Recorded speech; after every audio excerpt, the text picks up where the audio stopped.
Hey guys, my name is Ruben Hudson. In this video, I want to talk about Joe Biden's insurrection upon the American people. And so I want to start off this video by going over the Declaration of Independence and understand that the GOP or the Republican Party that I'm running for in Texas uses the Declaration of Independence as the document that we uphold and honor. And the reason I bring that up is that a lot of people do not correlate the Declaration of Independence to the Constitution because they are separate documents.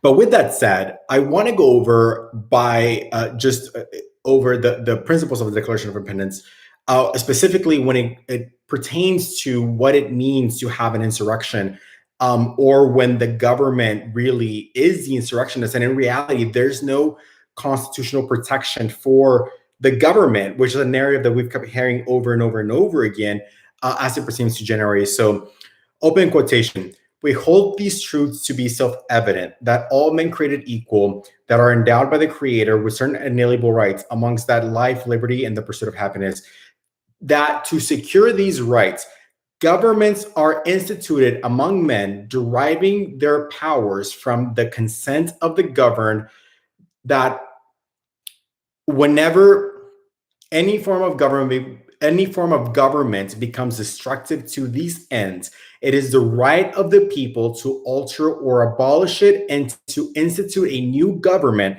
laying its foundation on such principles and organizing its powers in such form as to them shall seem most likely to affect their safety and happiness. So it is clear that the Biden administration has failed our inalienable rights in every form and fashion. They have failed to secure our borders. They have failed our First Amendment rights, as we saw Jen Psaki really confirm today, which goes into the confirmation and really solidifying Trump's lawsuit against what's happening with big tech. They have failed our education system. They have failed, like I said, protecting our borders. They have failed healthcare, they have failed secure elections. And so by every which metric, this government has brought an insurrection upon the American people, upon the Declaration of Independence, and upon the Constitution.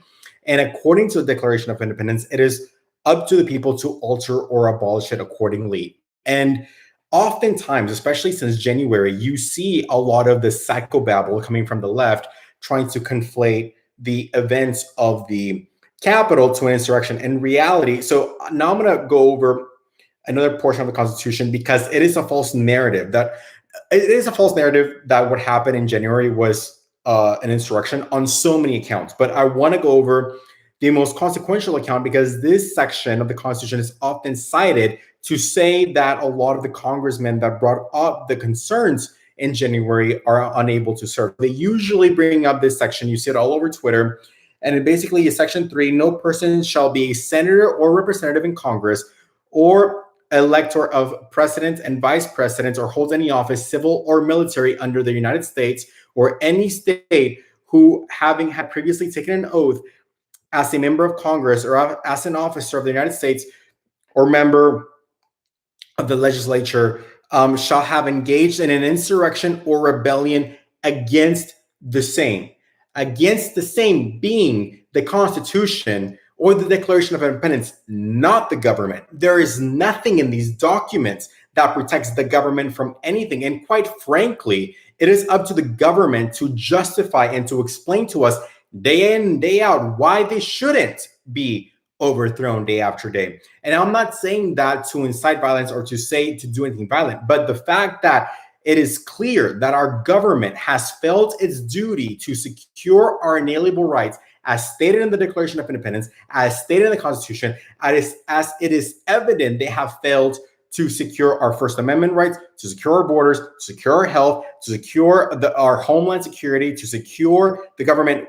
They have failed on every metric and imaginable measure. Our inalienable rights have been failed. And according to that Constitution, and according to the Declaration of Independence, it is then therefore our duty to abolish it or overthrow it. And how we go about that in a peaceful manner could be open to interpretation. But what's not open to interpretation is the fact that our inalienable rights have in fact been violated and that our government has failed to secure it. And across the board, our government has failed to do its job, its duty And how we go about that moving forward is open to discussion. Obviously, as you guys know, I'm running for Congress in the 14th Congressional District of Texas.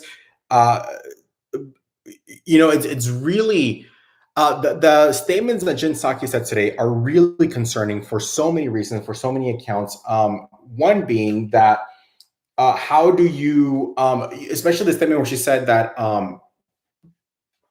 businesses or people should be banned across social media platforms and at the directive of the government, right? So there's been the argument that the First Amendment rights do not apply because the government is not a part of or social media or Facebook or what have you is not actually a part of the government. But what we're seeing clearly is not only collusion but a directive, which is specifically what Donald Trump's lawsuit states, that the government was, or that Facebook and big tech was acting in the directive of big government. And so I'm sure they must be cheering, right? Because they really confirmed that. And how we go about that, like I said, is I think it's clear at this point, and something that I think is important for any person that believes in free and fair elections and that believes in any of this to openly stand up without equivocation or mental reservation against uh,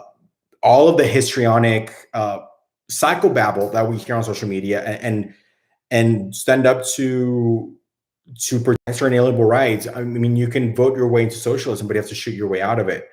So with that said, let me know in the comments below what you guys think. Share this video. I'm not a stranger to censorship or suppression, but with that said, thank you for watching, and I'll see you guys next time.